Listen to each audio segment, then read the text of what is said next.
So think of a barrier that you've placed between you and God. A disobedience, you know it's wrong. Forget about the scale of wrong, that it's not too wrong, it's not dreadfully wrong, it's just wrong-ish. No, you know it's something that you're doing or thinking or a part of or relationship, and so you put a barrier up between yourself and God in that area. Might be a rebellion of some sort against an authority. It might be a plan or a vision of something that you really want to happen that you know is something that shouldn't happen. It's a relationship off to the side that really it's not going the right direction. But you're like, it's this thing we could call sin management. And so, rather than confess the sin, I'm just going to manage it for a while, but if it gets bad, I'll get rid of it. No, it's a barrier between you and God. So try to think of something in your life that might be that kind of a barrier.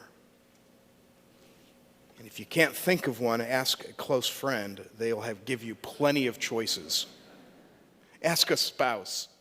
You could say, try to do it with a straight face. Say to your spouse, I really can't think of an area in my life that's disappointing to God. And the spouse goes, wow, really? Oh, this is serious. Okay, boy, me neither. Do you want them alphabetical? Do you want them order of priority? How would you like me to deliver them to you? Because along with the barrier, there's a blinder. So we're really, part of it is some denial that maybe something really is that way. Well, it's the story of Jericho today, and it's one of the more memorable narratives in the Old Testament. Besides the amazing truth that God can tear down walls of our enemies, remember also that he can tear down walls that we put up as well. He can eliminate those, and he will eliminate those. So the lessons today, there's going to be two. So I'm back to 3 points. And the first one are dispelling some Jericho myths. That's just going to be moderately fun. And then the second one is going to be about the tearing down of the walls. But then the third one, I'm back onto Rahab again. The third one is an emphasis that you can have throughout your day on the individual. Because Rahab was a big part of the story early on, and then she becomes part of the story again. And so we're going to talk about her in an application as well. Let me pray and ask the Lord to reveal, if it's not your spouse, that the Lord reveal an area of a barrier. Heavenly Father, for myself included, please reveal an area that I can and get to turn over to you for a freedom and for growth and for prosperity. Give us wisdom into this passage and help us to enjoy this amazing story, but help us to leave with points for application. In Jesus' name, amen. So in your notes there, and you could be on the YouVersion app or it's in the bulletin as well, dispel a few quick myths. First of all, there was no grumbling by the Israelites. And I ever since I was so small, every cartoon that I've seen and every rendition animated, it shows that the Israelites are walking around and they're grumbling about it and they're embarrassed that they're doing that. None of that is even remotely the case. They have been wandering for 40 years. They know what grumbling can do. This was the most climactic moment in the history of the Israelites happening right then. They just crossed the Jordan. They just did it. It had separated. It just happened. Oh, they're going to forget and they'll grumble, but not yet. This is way too soon. And they've made it across. And remember the repetition of the word cross or Passover? It was used like 22 times. Well, it keeps going. That wasn't finished. They'll keep using that word because it is so dramatic that they are now finally taking the promised land. So their head is not down and they are not grumbling. But let me add also then to those in Jericho, they were not looking over the wall mocking the Israelites. How many of you seen that before? Yeah, I mean, that's the cartoon. I mean, that's what you see. And because they were told to walk around this place, and they're all like, oh, I can't believe I'm doing this. And then they're throwing tomatoes, not tomatoes, because Bob the tomato is down there. So that would be quite dramatic if like a family member was tossed over the edge. That'd be horrible. They're like, catch him, he's my uncle.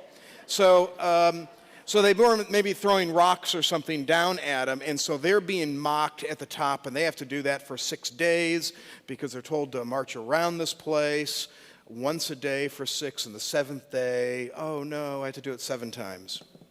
None of that's true as far as their mood because of passages like chapter 2, verse 9. This is Rahab. She went up to the guys, the spies, and said, I know the Lord has given you the land, and the fear of you has fallen upon us. And all the inhabitants of the land melt away before you. Verse 11, and as soon as we heard, like that they were coming, our hearts melted. Then you take chapter 5, verse 1. This is after the crossing now. So they've already made it across the river. As soon as the kings of the Amorites and beyond the Jordan to the west and the kings of the Canaanites who were by the sea heard that the Lord had dried up the waters of the Jordan for the people of Israel until they crossed over, their hearts melted and there were no longer any spirit in them because of the people of Israel. Absolutely scared beside themselves. Then you look at chapter 6. This is the actual fall of Jericho. Now Jericho was shut up inside and outside because of the people of Israel. No one went out and no one came in. They were scared to death. And so women and children are packed away in hiding, and the fighting men are doing the best they can to build some type of encouragement. And that is so against what we normally hear of this story. So I did some research for you. No, please, I really did. I every now and then will exercise my PhD in theology muscles for you, and I pulled up for you, may we have what my research has found for us. Here's the deal. Here's the real story. Is the site is you could visit it today. It would be technically the lowest city on earth. It is also known to be one of the oldest cities, if not the oldest city on earth. Is 10,000 BC. There were inhabitants at the location of Jericho. The modern Jericho is just kind of connected off to the side of it. So we are actually taking a group again in March, this coming March. If you have interest in going to Israel, what we do is you'll cut straight through the modern city of Jericho, but you'll see the remains as they've dug all the way down to actual Jericho. Which means, and that was like in the 1930s, so really since then is the first time they were actually able to figure out how big was this place. They kind of knew anyway because the cities were basically the same. There wasn't a lot of difference. It covered about an acre. So think of an acre. Can you do that? I have some comparisons for you. An acre would be if you lined up 1,548 potatoes. That would be the width of an acre. Does that help? A little bit? I mean, an average potato, sorry. Okay, let me try this. 16 tennis courts, for those of you that are into tennis, and there's some in here, I know. It's actually not much different than a football field without the end zones. Now, they're getting better? The potato did it, though, didn't it? You're like, oh, no, when you said that, I was good. Okay, you think math. This is all we're doing here is thinking through some very simple math. Now you take where it says in, where was it? In chapter 4, verse 13, it says about 40,000 ready for war passed over the river. So we're looking at about 40,000 that were ready for war. That's the guess. Marching around a football field without the end zones? What's that going to do to the people on the inside? This is called, it's modern day. They use it today. This is psychological warfare. Our military is genius at it. So also part of my research was looking at Noriega when we went down to Panama. Who remembers that? Yeah, remember what we did? So he was, wanted him for drug trafficking, and so he was kind of locked up into the Vatican embassy, which was perfect because you've never seen bigger speakers that the United States military surrounded the Vatican with and put these huge speakers day and night, 24 hours a day, playing music. And I'm going to use the word music loosely. Right? You guys remember? So this is what made that so much fun was it was played over the United States military radio station, which meant that our military could call in requests. What do you want Noriega to listen to? You want to hear some of them? Give It Up by Casey and the Sunshine Band. No More Mr. Nice Guy by Alice Cooper. Paranoid by Black Sabbath. Danger Zone by Kenny Loggins. Oh, this is good. Rick Astley's Never Gonna Give You Up. Is this the best? So the favorites that the military guys kept calling in were like Welcome to the Jungle by Guns N' Roses. Wanted Dead or Alive by Bon Jovi. The End by The Doors. It was so horrible inside the Vatican that the Holy See, that would be the Pope, actually called Washington, D.C. and said, you have got to stop this. Because the Vatican, the employees of the Vatican at this point wanted to kill Noriega. They're like, we listen to organ music. This is horrible. And our military were like, the longer he holds out, the better, because we love this music. Psychological warfare.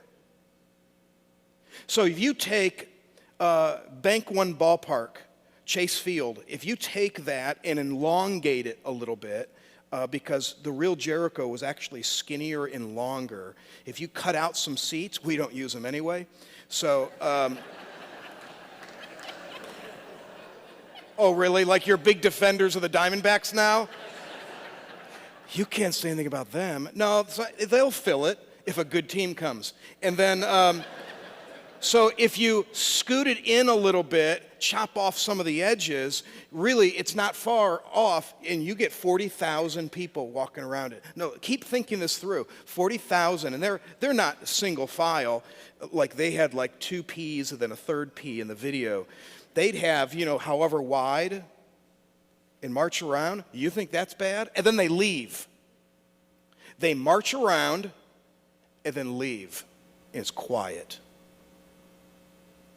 The last day, horribly dreadful. It could have been Masada all over again. They come and they're told, shh, don't say anything. Don't talk. Make no sounds. We're marching it 7 times. They are lapping one another quietly. I could have killed everybody in there. It was psychological. It was dreadful. And in the very same way that this calibrated campaign did lead to Noriega finally giving up, flown back to Florida, spent decades in jail. That same kind of psychological campaign is forced the inability of Jericho to possibly even remotely try to defend themselves. But look at the significance of the walls. This So often we'll hear, says, now Jericho was shut up inside and out because of the people of Israel. None went out, none came in. Well, why? Because I thought you guys heard, if you go all the way back to Rahab, she said, we have heard how the Lord dried up the water of the Red Sea. That was 40 years ago, 50 years ago, before you came out of Egypt and then did to the kings of Amorites. We heard about that. And also to Sihon and Og, whom you devoted to destruction. Well, you heard it all. Now watch what happened. They heard everything. They're recounting what took place. And they chose to close up. How could God do that to men, women, and children, to destroy the... How could he... No. How could they do that to God and then criticize him for responding? Don't get that backwards. You can. It's within Israel. You can fold in people that are non-Israelite. When they fall in love and a worship of God, they can fall right on in. There was no problem with that. Well, it happened with Rahab. They chose, I'm leaving him out. I'm going to leave him out. We're going to lock ourselves in here. And I will die in fear. That's exactly what they did. And so I thought, what about me? What area of my life am I dabbling in thinking it's fun or it's not going to be that dangerous to keep God out of this small area of my life? I'm going to keep him separate. He really doesn't have say into that. And it could be something that you eat or drink. It could be something that you do or a place that you go. It could be a relationship with somebody. And it could be something on social media or something that you're looking or viewing that you shouldn't be. And you're like, I've got it under control. You do not have it under control. You do not have it under control. It is controlling you, and you will lose. But we'll do exactly what they did, and we will just close up tight on this one because it's just this area. That's all. It's just this area, and it's okay. Well, it's not just that area. It affects every area of your life, and it's not okay. So what is there that's contrary to God and what he wants in our lives right now? And you're like, boy, you're right. This is getting worse. No, this is better. This is freeing. This is a beautiful message where we can free ourselves and voluntarily take a wall down that we have built up. I don't ever know the timing of when God finally decides I'm taking it down. I don't know when the timing of that is. We never seem to. It's like we've just aligned ourselves just perfectly wrong against him. There's a certain point in which it's perfectly wrong that he will just go straight through it. Damage? No idea. A lot of damage, little damage? I don't know. This was huge. Let's turn the corner and be more happy. Can we do that for just a second? We'll get back to the sad thing later, because that was fun. I really do love Rahab. She is really something, because now we have the actual taking of Jericho. In the middle of the chaos, she is taken care of. So somehow imagine the chaos of 40,000 people. Everyone says that from that one passage. I don't know, or were they crossing with 40,000 ready just for the crossing? Do you know what I'm saying? Or do they actually have 100,000 that can be ready, but they were just dispatching 40 for crossing? Well, everything you read, it says 40,000, so we'll stick with that. That would be a minimal. I've imagined if there was a problem that they could muster a few others, but we'll say 40,000. And they surround this thing and they're lapping one another. Which, by the way, when they were doing one lap a day, it is likely that there were people getting back to camp as the last ones were still leaving. That's how many there were. I mean, this is a horrible scene. But now they're bumping in. They weren't bumping into each other. The order, in fact, that was one of the things I read, where the quiet, no one says anything, you just keep quiet, was to show the discipline and the order of this. There's nothing chaotic happening here. We're going around 7 times. And after the 7th time, that's when the noise starts. And that's when the miracle starts of the walls crashing in. What the Ark of the Covenant was doing exactly, I think just being held. Well, the first 6 days, half the crowd was in front of the Ark. The other half was behind it. So it's in the middle. In the Veggie Tale, if you remember, it was where? Did you notice? It was in the front. Yeah, it was in the front. According to the text, it's in the middle. So there are as many vegetables in the front as in the back. Now, when they're lapping 7 times, I mean, they're passing it. I mean, they're just lapping and lapping, and then all the noise, and then the chaos. Walls come down. Whoever was fit to fight were fighting, and there was blood, plenty of it, and there were kids and women, children being killed. They would keep all the valuable stuff because that goes into the priests and eventually to a temple. And so it's chaotic. In the middle of the chaos, I'll just tell you the story rather than read it. Joshua. Really? The top guy? Yeah, the top guy. Alerts the spies and says, I want the 2 of you to go to her house. Already, that is the most sensitive thing in the world. She only knows 2 people. And Joshua wants the same 2 at her door. There is no mistaking that we are taking care of you. She opens the door frighteningly because it is not. I've watched TV movies where this guy who turns on everybody, you just kill him too. It doesn't matter. She opens the door, and who is it? It's the 2 spies.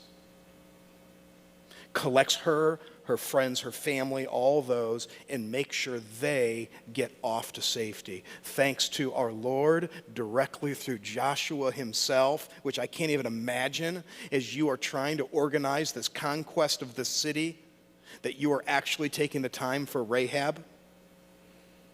And then the 2 spies, apparently, their only mission was, hey, lots going on. You keep focused on her and that clan, and no one gets hurt.